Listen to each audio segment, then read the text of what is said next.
तर छत्रपती शिवाजी महाराज यांच्या शस्त्राची माहिती संपूर्ण महाराष्ट्रातील जनतेला व्हावी यासाठी फिरतं वाहन हे सुरू करण्यात आलेलं आहे आणि या फिरत्या वाहनातून छत्रपती शिवाजी महाराज यांच्या शस्त्रांची माहिती ही राज्यभर सर्व जनतेला जवळून पाहता येणार आहे, माहिती घेता येणार आहे। हे नेमकं संग्रहालय कसं आहे, ही बस नेमकी कशी आहे, बसमधील शस्त्र नेमके कोणकोणते आहेत त्याचा आढावा घेतला आमचे प्रतिनिधी शुभम उमाळे यांनी। पाहूयात।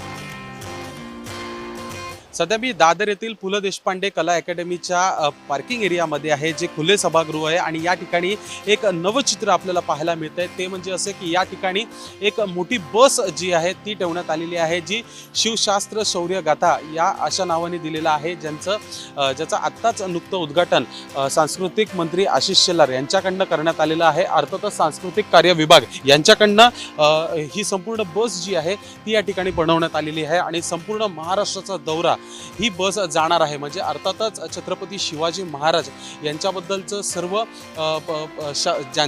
जे शस्त्र होते त्याचं हे फिरतं संग्रहालय असणार आहे आणि हे संग्रहालय संपूर्ण महाराष्ट्रभर पुढील 1 वर्षासाठी जाणार आहे। जेवढेही शाळा आहेत, जेवढेही मेडिकल कॉलेजेस असतील किंवा जेही शासनाचे सर्व कॉलेजेस आहेत, महाविद्यालय आहेत, त्या ठिकाणी या जाणार आहेत आणि अर्थातच ही बस नेमका आता आतून कशी आहे ही देखील आपण बघूयात।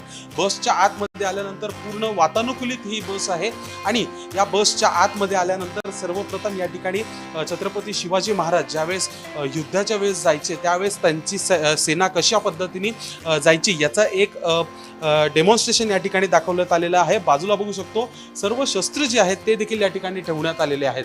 अर्थातच सांस्कृतिक कार्य विभागाकडनं एक मोठा असा उपक्रम हाती घेण्यात आलेला आहे, ज्याचं उद्घाटन हे नुकतंच झालेलं आहे। आज 19 फेब्रुवारी आहे आणि अशामध्येच महत्त्वाचा दिवस जो आहे आशिष शेलार यांनी निवडलेला आहे। प्रत्येकाला हे फिरत्या बसचं संग्रहालय हे पाहण्याची एक अवधी आणि एक संधी ही देखील मिळणार आहे। व्हिडिओ जर्नलिस्ट संतोष बोडारे सोबत मी शुभम उमाळे, जय महाराष्ट्र न्यूज, मुंबई।